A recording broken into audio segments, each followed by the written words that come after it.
Listen, thanks very much for speaking to me, and congratulations on the book as well. I had a great time with it. Oh, thank you. I mean, obviously, for you, it must be equal parts exciting, daunting to get your first. I think it's not just your first adult horror book, but it's also your first adult full-length novel. Is that right? Yeah, I've done some, I've done lots of short stories, lots of prose stuff over the years, and I've done I did a middle reader horror novel, but this is the first adult full-length novel I've done.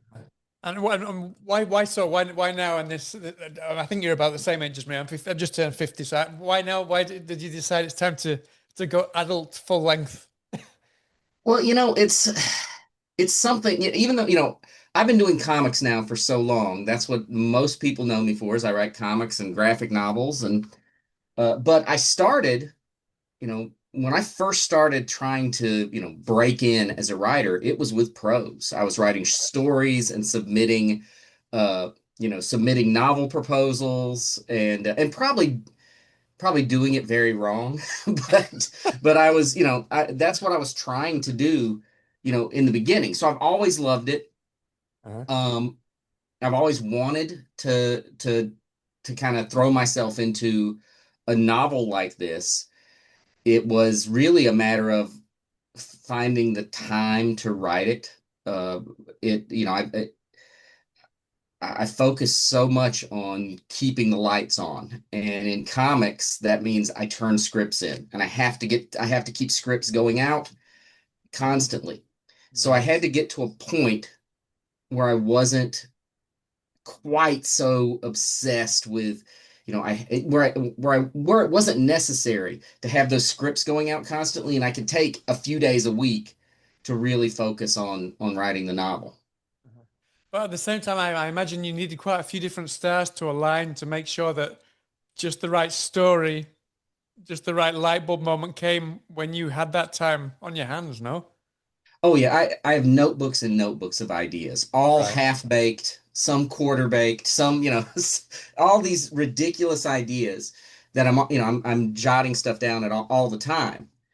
And and yeah, it's a matter of when I wrote down sort of the idea I had for this one, it clicked. And I could have pursued this as a comic. Right. I considered that. I considered putting it together as a graphic novel pitch and doing it that way. But something about this one just felt like this was the one I wanted to, I wanted to finally take that plunge with this book. Uh-huh. And I wanted to do something that was very much all me. Right. With a graphic novel, a novel's a collaborative process because you're collaborating with your agent and your editors and the copy editors and everybody. There's a lot of collaboration. But with a comic, it's all, I write a script, but it's very collaborative, very back and forth.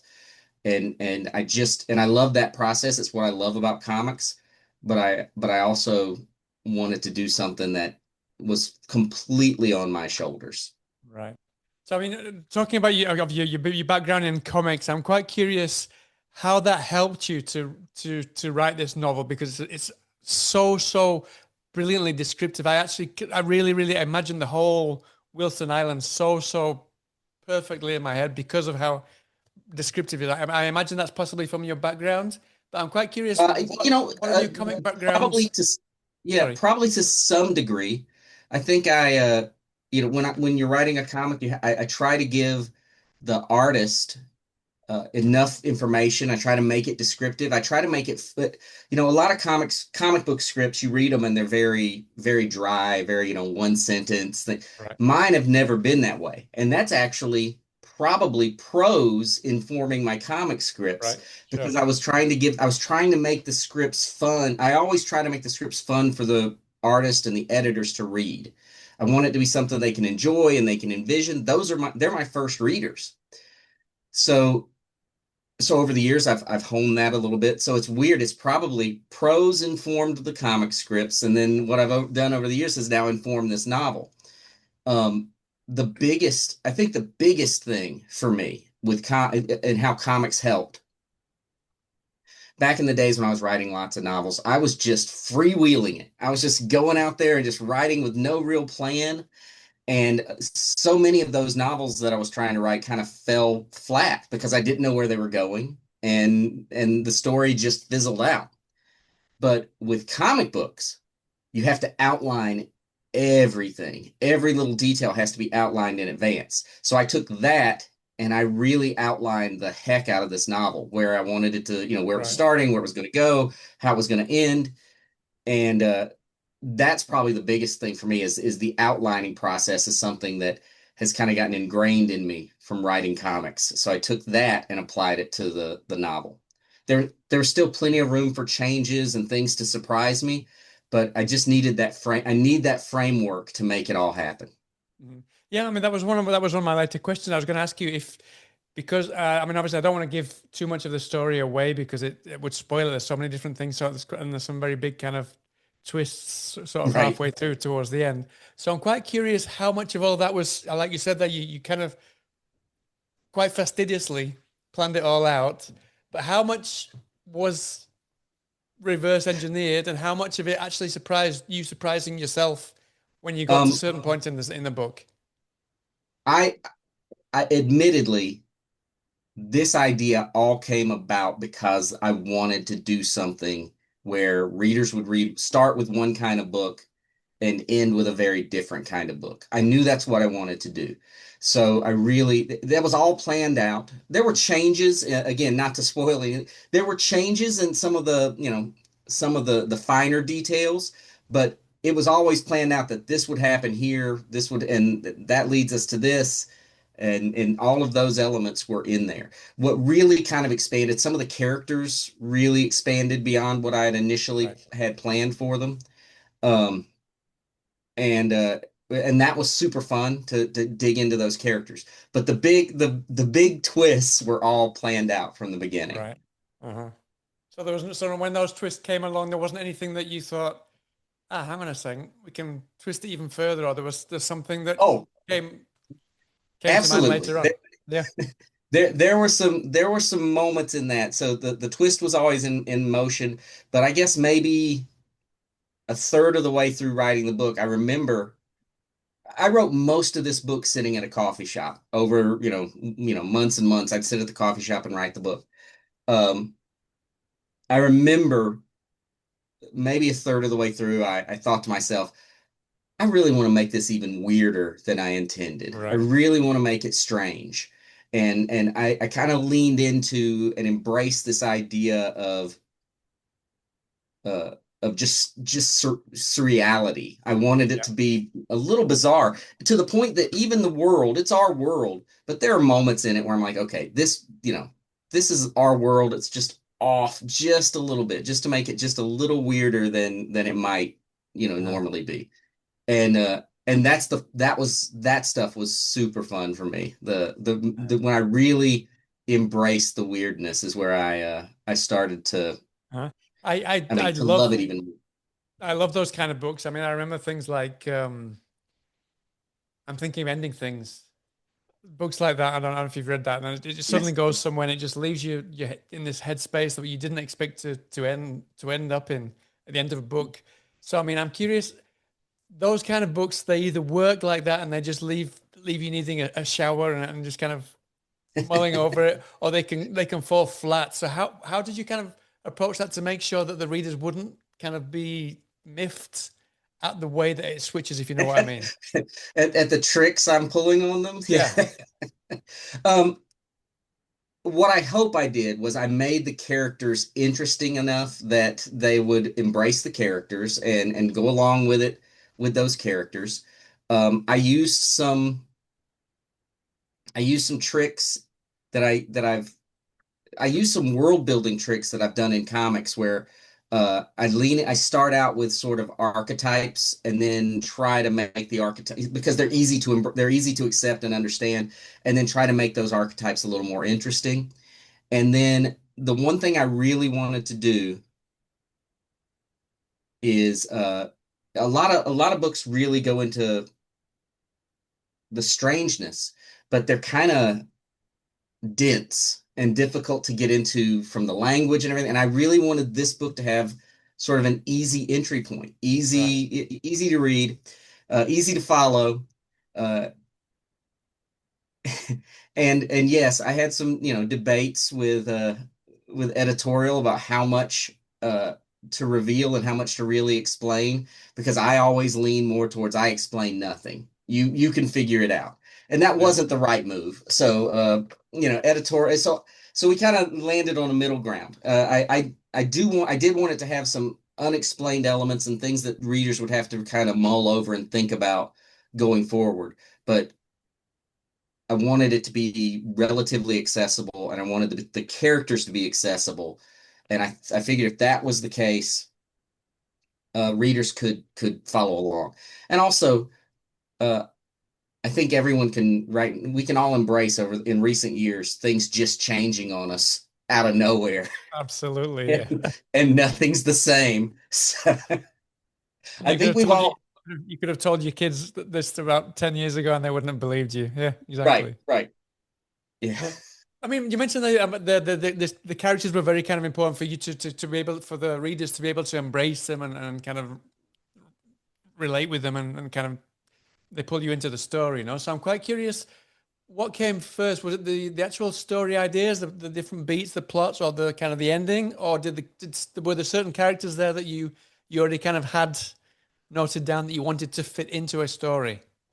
No, every book I work on, every story I tell it starts differently. This one literally started with this idea of a twist. Right. So the twist came first in my head, and then I started coming up with characters to put around, to build in around that and make it kind of come to life. And there were, like I said earlier, there were characters that I didn't expect to play the role that they played. Right. But I liked them so much from the get-go that I couldn't let them go, and I had to expand them. There's a character called the Warlock in the book, Right. and he was not intended to play an important role when I first started writing it.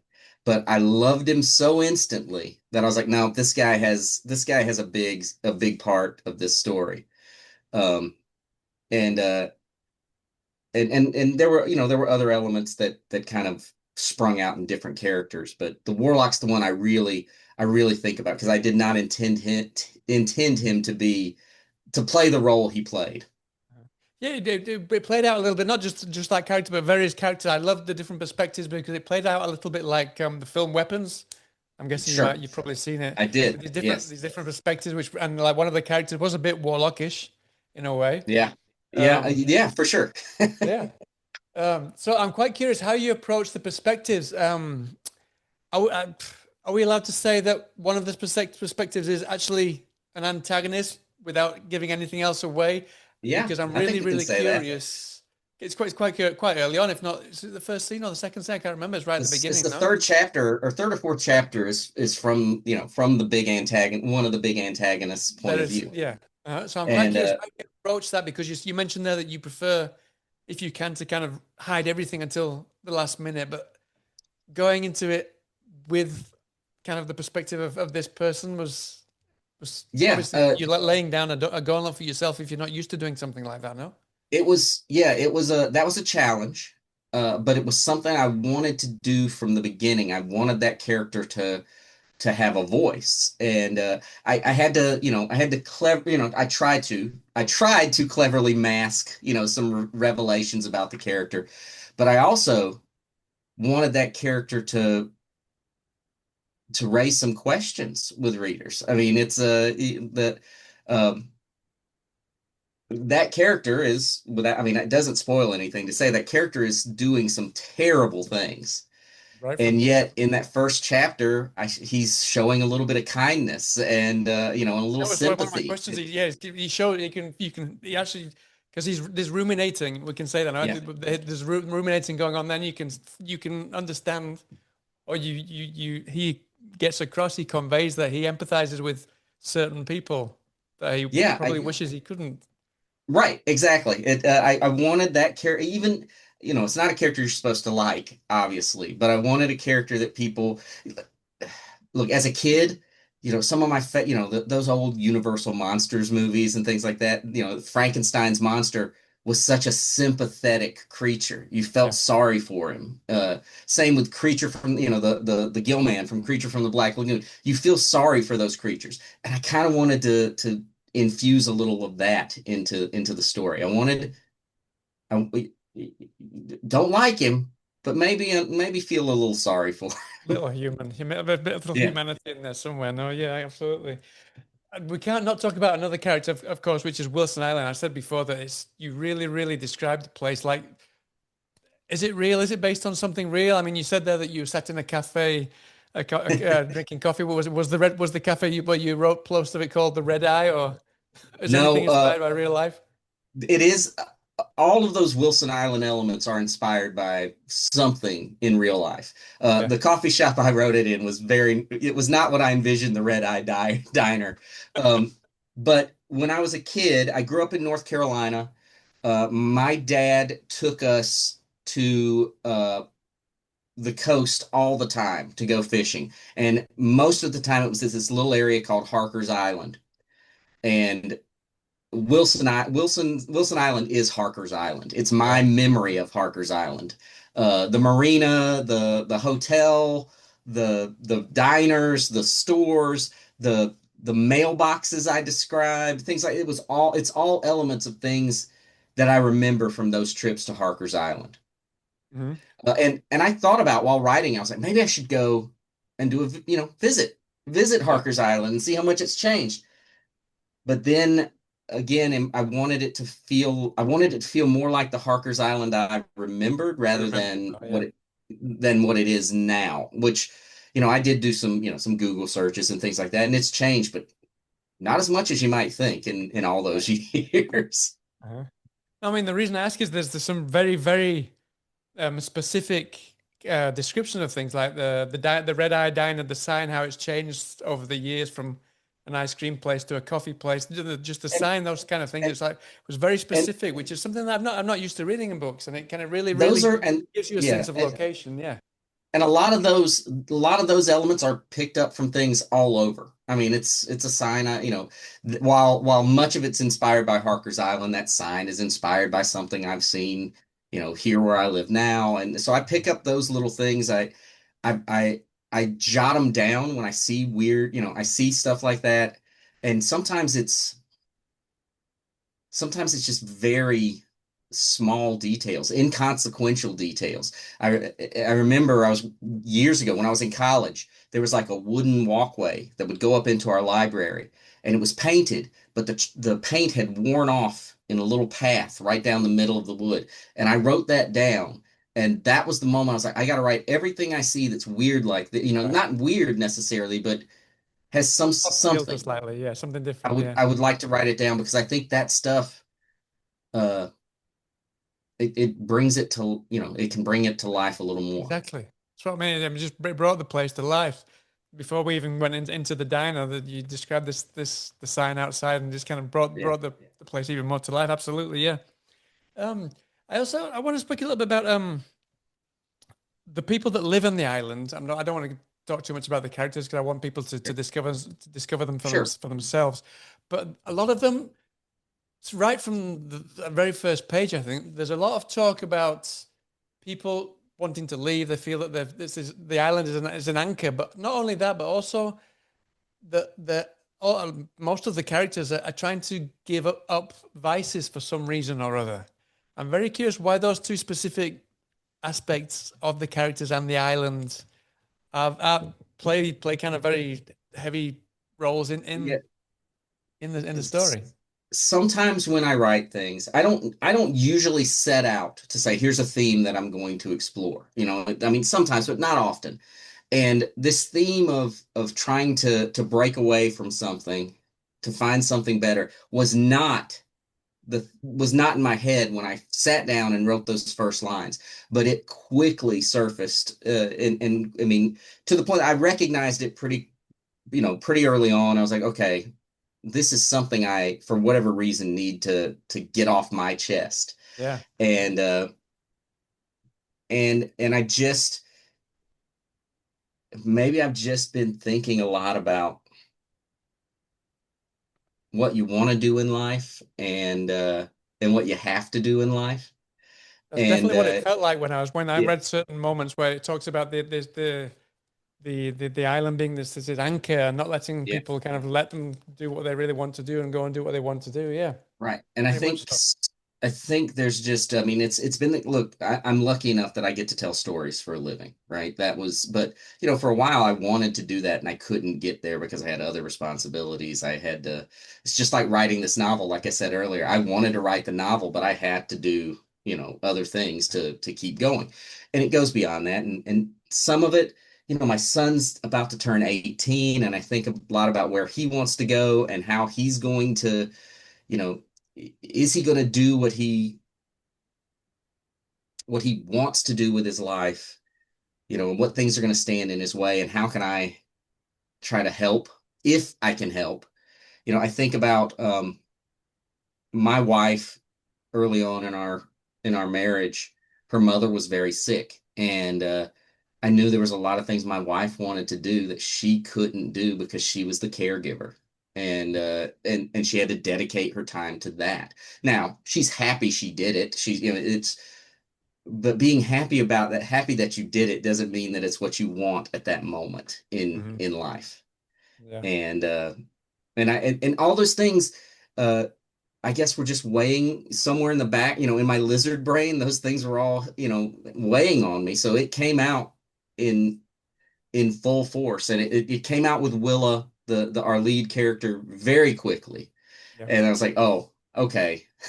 now I now I see that this story's really about uh, you know, desire versus fate and destiny and living up to roles that are implied or that are thrust onto you and expectations that are thrust onto you and how that can be kind of crushing if you let it. yeah. I mean, there was what I don't want to say exactly who, but there is an artist in the story who his art leads him down a rabbit Yes. hole Yeah. pretty much quite literally and metaphorically, no? And I just really imagine was maybe Cullen, that is something that you were kind of going through when you started to write this book, again, that kind of idea. I mean, obviously um you've got all these comics and all these things, but it just felt like there was something that you wanted to get off your chest, especially at that yeah, moment well, when it and comes to that's that I moment. think any story you tell, the best stories have a little bit of that, built in, and I'm always trying to exercise different demons. But when you talk about there's a character who goes down a rabbit hole and maybe getting in over their head, I'm like, that is exactly how I felt writing this novel. Right. I was like, oh no, I've made a terrible mistake. I've embarked on something, and uh, And and it an might not be, autobiography. yeah, this might not be what I should be doing. Because it was scary to to Sure. to dig into this novel and to know it was all on me. With a graphic novel, I might write a bad scene, but a great artist fixes it and it looks amazing and Okay, people yeah. forgive it. Um, I have an editor, my editor is helping me along the way, but at the end of the day, it's putting it all out there. This is me, and the good and the bad, it's all my doing. Huh? So but while you were writing the book, did you actually realize these things, or was it all in Oh yeah. retrospect? Yeah, Oh you knew very much you were writing about yourself while you were writing it. Yeah. yeah. I knew that stuff was coming up, and and um and my friends and my poor wife had to hear about it. But I mean, But obviously, so you said it was frightening to kind of go down there, but at the same time, yeah, it must have been so cathartic at the same time, though, because yeah, it's like having writing a journal almost, getting these things out there. and like I said, I loved it. I loved working on the book. I love telling that story. And yeah, these stories are they're kind of freeing in a way. I'm getting these thoughts out, and hopefully that helps me going forward. So that's what I want people to get out. If there are people who are reading the book and dealing with some of these things, okay, the book is a safe way to kind of explore the good and the bad of those thoughts. Mhm. Talking of people going through a bad time, Willa's kind of like the main protagonist of the book. And as soon as we meet her, she's not in the best situation. No. So obviously, it's clear that you had on your mind that you were thinking about readers that maybe going through similar kind of situations. I don't want to give away what she's going through, but I imagine it was important for you to get this right, especially kind of the help and tips and ideas from friends and other people about how to deal with it were Yeah. pretty important. Even though it is a piece of fiction. Yeah. Uh, and a lot of that came from even going back to my days as a teenager and things friends were going through, things I was going through, and things I was talking to my friends about. And so all of that kind of translated into, again, this a lot of this book is looking back to my past, but then also what's going on now. um and and yeah, I wanted it to feel true. I wanted it to feel like these are, and in truth, that means people just say the dumbest things and they offer terrible advice, and they Yeah, yeah. and you just have to figure out what to pick. I would never say, for instance, that this book is an advice book. There's no advice coming Oh, from sure. these Yeah. characters you should take. And- No, but absolutely. No, but I wanted it to feel like the kind of conversations these these young people might actually have. no, definitely. Yeah, yeah. I mean, especially a close friend or two close friends that Will has Yeah, got. They give her a lot of advice that I think people can take without a right, pinch of salt. Without a pinch of right. salt. That one. Yeah, yeah. Yeah. Huh?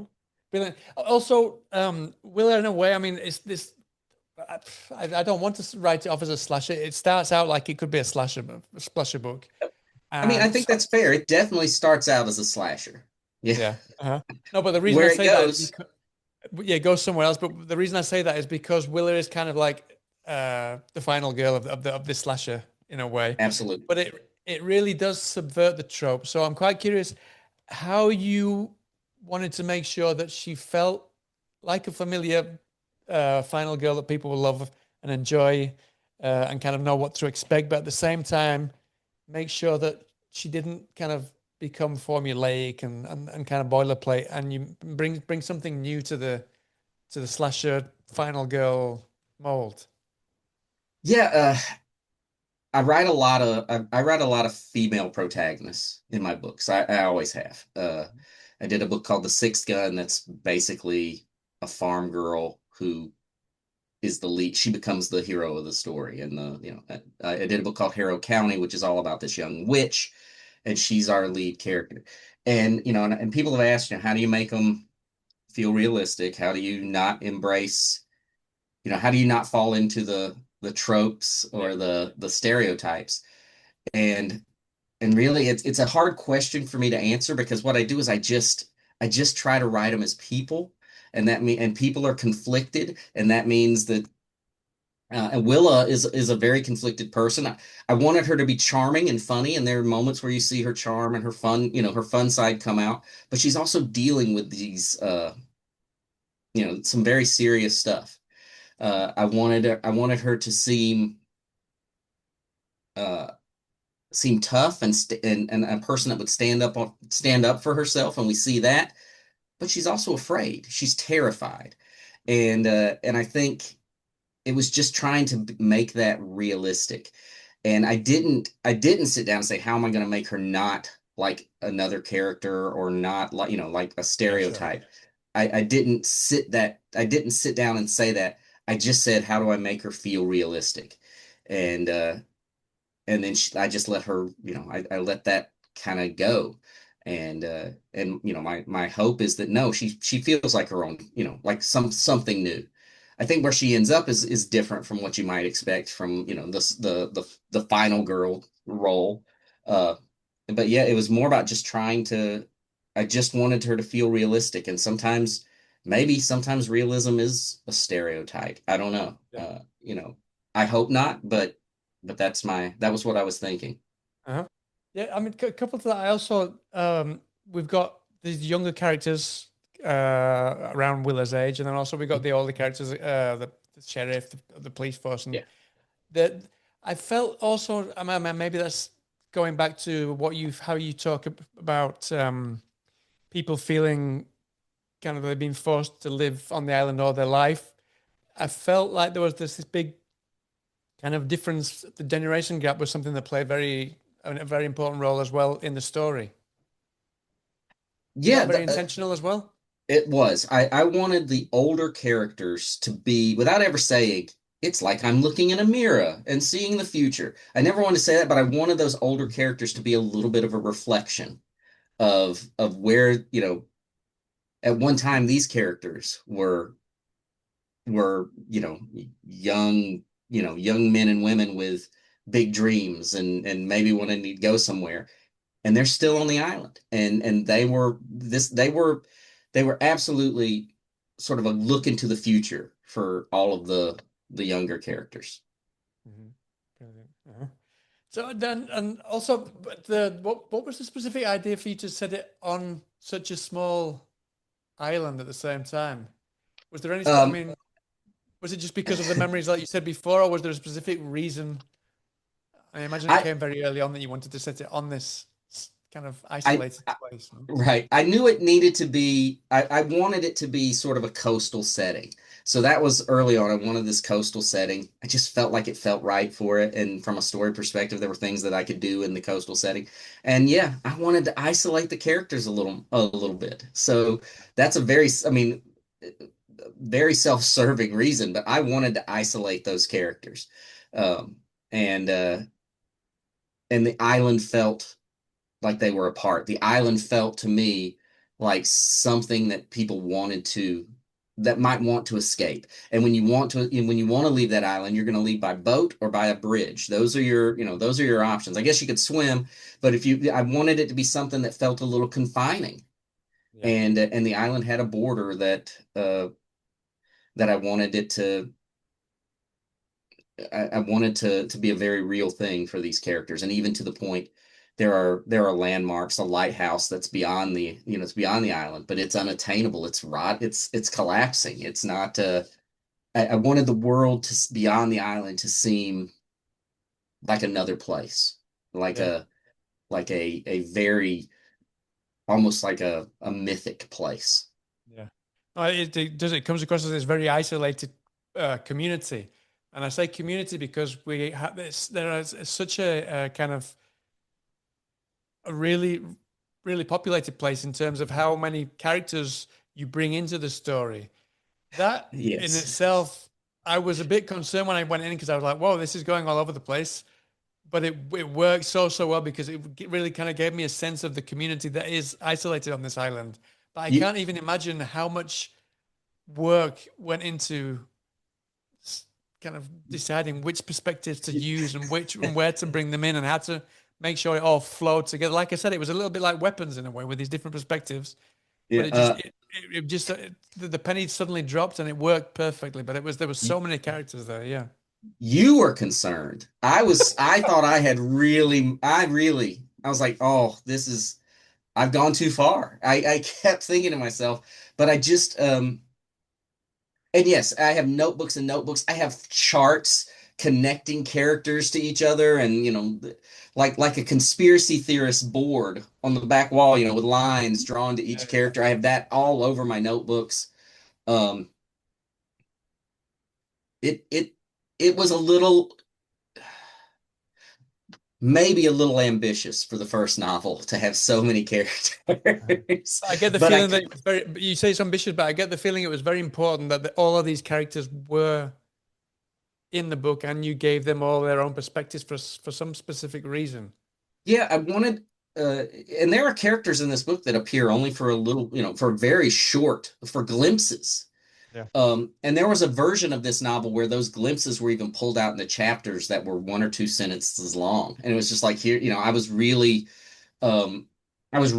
like trying to put a fine point on these characters are all living snippets of life all throughout, things are going on. I changed that for various reasons before, before the book was published, but um, I wanted the reader to know that there's a lot of characters on this island. A lot of people live here, and and I wanted them to all at least have enough that you're like, okay, that feels like a weird person, warts and all, quirks and all, weirdness and all. I wanted it to feel like they were real people dealing with real things. Um, and then I wanted to treat them all very badly at the as it all wrapped up. And but you said you had these desires to treat them all very badly, but were they also there? Were they thrown in there for kind of just to to keep us on our toes as well? Was that another reason, or was it Yeah, there is a mystery of who's doing what, right? There's some mystery of the characters that, that who's up to something. So I wanted to put a lot of characters in there for one reason, that this is a whole town. Who's the bad guy here? Who's the villain? So that was, yeah, there's some red herrings. I could have named one of these character Red Herring and been just, and been just happy with it. But so I wanted some characters for people to think about.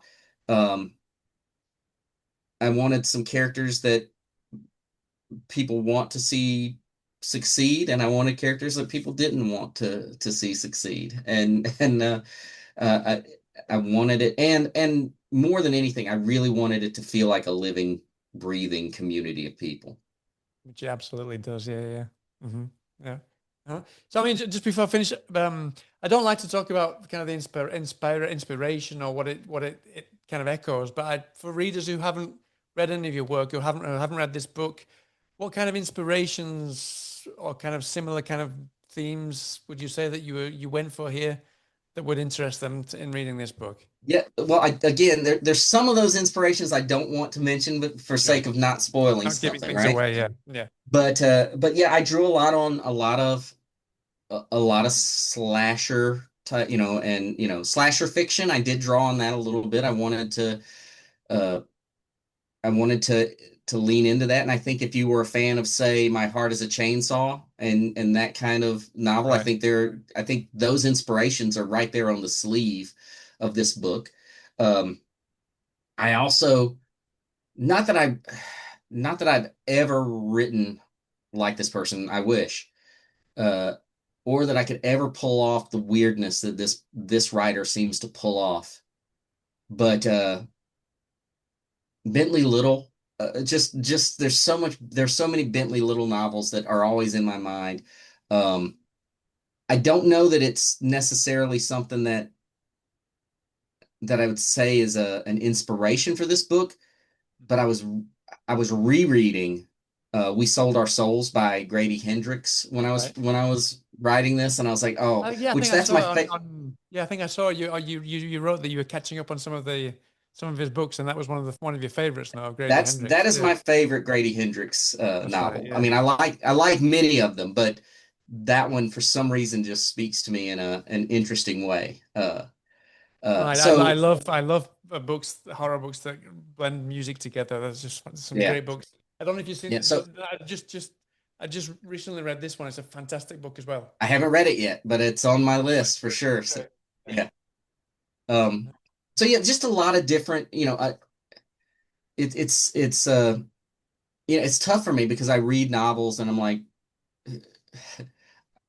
I I love reading. I love reading for pleasure. It's tough, these days I don't read for pleasure as much because it's always thinking, how does this apply? Yeah. The thing about a novel, you read a great novel by someone like Paul Tremblay or Grady Hendrix or Stephen Graham Jones or any of these amazing novelists. Uh, Sometimes it gets crushing to me. It gets disheartening because I'm like, Yeah. I'll never be able to do what they've done. And what that is, uh, that's the danger of comparison. I'm not going to write a book like them because I'm not them. I write my own thing and I'm going to write it my way. But Lord, it haunts me. Oh Every yeah, time yeah, I can imagine. I Well, read a I'm great sure they book. get, but I'm sure that they all get. I'm sure they get the same kind of imposter syndrome with other writers. Definitely. I'm sure it's and that's for I talk to aspiring writers all the time. I'm like, you got to stop with the comparison, and it's Yeah, easy for me to say when I can't stop with the comparison. I've never been able to. of course, It's yeah.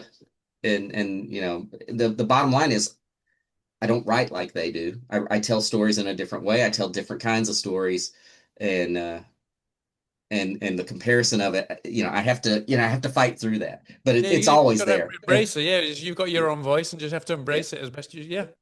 And the next book is I'm gonna have the same thoughts. I'm gonna be troubled by those same thoughts by whatever I'm reading at the time. So uh, Mm. they're I mean, inspirational in that because they make you want to do better. I mean, it's just like I want to up my game because these are so good. Yeah, coupled to that, how how easy was it for you to sign off from this book and say, right, that's it, it's finished? not easy. Yeah. I got my first editorial. I wrote the novel and that part, I got the novel to its finish. I did a rewrite. That was easy, and I sent it off to the editor, and I was happy with it. And the editor sent it back, and the notes weren't, egregious. It wasn't crazy Yeah. dig up tracks notes. They were good notes. They were solid ideas and solid suggestions to improve the book. But once I started making them, I started just try. I was expanding things and Going all over changing the things. place. Oh, yeah. It was it was very much in my mind, it's what George Lucas did when he redid those Star Wars movies and he Right. added all this extra stuff. He's like, he's just adding and adding, and he can't let it go. And he's always tweaking it. And every iteration of Star Wars, he tweaks some little thing. And that's how I started to feel. I was like, every time I get this, so I got my second round of edits, and I'm like, no, I'm going to change some more stuff. And that started to be something that I was kind of letting it overwhelm me. It was flowing over me too much. I was like really really trying to change everything. And I finally had to just give myself I'm gonna it became dangerous in that I was adding and changing and developing so many things that I was gonna miss my deadlines. I was like, oh no, I've gotta, I gotta stop this. Oh, no, I know It's, exactly what I mean. It's almost like an OCD. I'm the same when I write a review or something. And yeah. it needs to be perfect. And even just like three or four words in a sentence. No, it's not right. It's not right. And I just And and the truth of the don't let matter it go is in the end. there's no such thing as perfect. Oh, And but perfect I isn't want it. perfect anywhere. But Yeah, the rawer things, the kind of like you said, people don't say things that maybe they should say in certain right. times. And those things make for a better story because they aren't perfect. Right. Yeah, but that was so the writing it the first time around, that's fine. Uh, it was after I got my first round of edits and I really wanted to start. I was reading the book again with a different set of eyes and I was wanting to add more into it, and that became just a little dangerous for me because if I hadn't stopped myself, I could probably still be, Still be tweaking writing. and messing with it and adding characters. Uh, but no, I can't now. It's done. The book's It's coming. out. It's gonna be I've out read there. it. Yeah, it's done. Yes. I've done it. I loved it. So I mean, obviously you're promoting this now, but having written this book and said it's done and it's out of the way, have you got plans to do another one of these, or like you said, it depends on the time that you've got because you have these deadlines for the comic books and Well, all these other well, things. now I've got the taste for it. So yeah, Yeah, sure. the second book I'm writing is under the second novel I'm writing is underway. Uh-huh. And it's just a matter of now that I did this one and I figured out scheduling of how to balance the different aspects of my writing life because I'm not going to stop writing comics, but I figured out how to balance it and what it looks Right, like, and the second one is my second book is outlined and figured out and underway. right, and that's going to be in the horror genre as well. Yeah, I Yeah, kind of I don't know that I'll ever escape the pull of that, the pull of that genre. I yeah. think a lot about fantasy, especially dark fantasy stuff, and I like that genre a lot. Um, but the horror genre is home right now. It's like the anchor. It's like the island Yeah, is the anchor to the right. people. Now Yes, the horror is our anchor. Horror is an anchor for me. So yeah, Well, listen, that's a fantastic place to end the yeah. interview. Listen, Cullen, thank you so much for your time. Thank you so much for the book. I loved it to bits, honestly. Thank you. It's It great. means a lot. I really appreciate it. I can't wait for people to see it, to read it, so I can speak to them about it as well.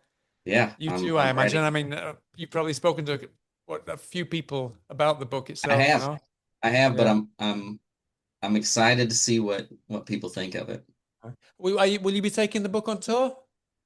I certainly want to. It all depends on I mean, yes, to some degree. I don't know if it'll be a big tour like I have in my head Yeah. just yet, but it depends on some things that are going on in life in general. But I certainly would like to. Brilliant. Well, listen, thanks again for your time. Thank Uh, you. all the best of luck in the world for the release, and I hope to speak to you again sometime soon about maybe the next book that you've All already right, I got hope outlined. so. All All right, have a right, great day. sounds Thanks good. very much for speaking to me. Thank you so All much. right, take care of yourself. Cheers You now. too.